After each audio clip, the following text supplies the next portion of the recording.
हा विषय मला वाटते आमच्या 25 मागण्यापैकी 20 मागण्या मंजूर होत आहे.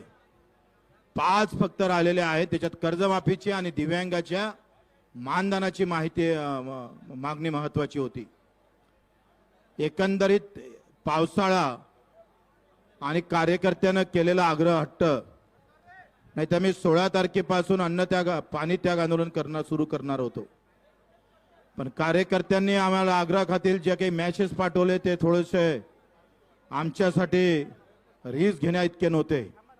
फोटो पाठवून का मी आता इथंच रॉकेल पॉयझनची बॉटल घेतो, तुम्ही आज जर अन्न त्याग मागं घेतलं नाही, तुम्ही जर पाणी त्याग घेतलं तर त्याला समजून सांगणं कठीण झालं.